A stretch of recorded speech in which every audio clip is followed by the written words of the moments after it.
the letter U, I'm looking at unsatisfying. And this is tricky because I'm actually talking about being unsatisfied with God. And that's an idea that could get you kicked out of some churches. So stick with me, don't panic just yet. I want to look at this verse from Deuteronomy 8 that kind of jumped out at me. Maybe you'll see why. It says, "He humbled you and let you hunger and fed you with manna, which you did not know, nor did your fathers know, that he might make you know that man does not live by bread alone, but man lives by every word that comes from the mouth of the Lord." Now, if you're like me, maybe you recognize the second half of that verse. That's what Jesus said when he was tempted in the wilderness, and Satan said, "Turn these stones to bread," and he said, "Nah, man doesn't live by bread alone."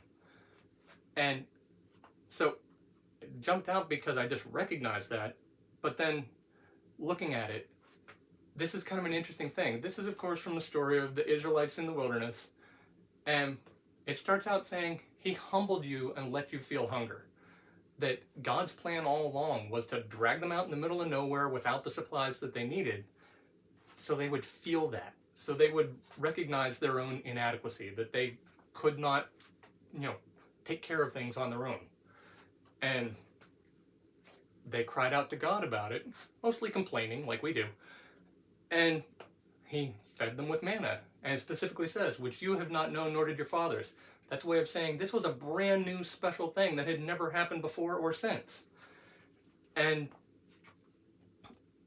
Israel, for years after, and we still do today, look back on this with these kind of rose-colored glasses at like, oh my goodness, manna is amazing, it's the bread of heaven, and it's God's provision every day, and it's all true stuff. But if you look at the actual story, quite often they complained about the manna, they got sick of it, and they didn't listen to God's instructions about the manna. And it even says right there in that verse that he gave you the manna so that you would realize that bread is not enough. Like, this was designed all along to not satisfy. And it made me wonder how often God still does that. Because there's a lot of things that he's looking at the much longer version of the story than we are. We're looking at stuff today, and God is focused on the eternal version of you. And one of my mentors, Scott Federoff, said, "Our goal is happiness, God's goal is maturity." He's more concerned with your growth than your comfort.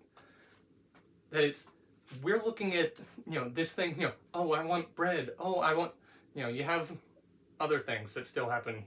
That a common story is someone who's single and longing to be married and praying, God, bring me that person, bring me the spouse that you have for me.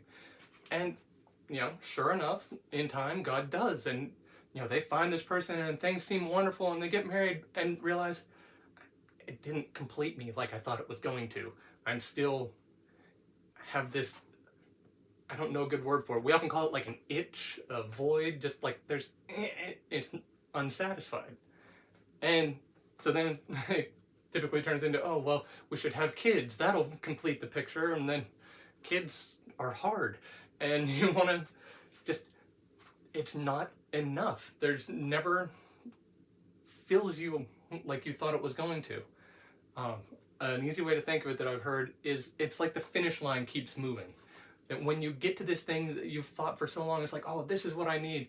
And you get that, and it's like, no, I need that.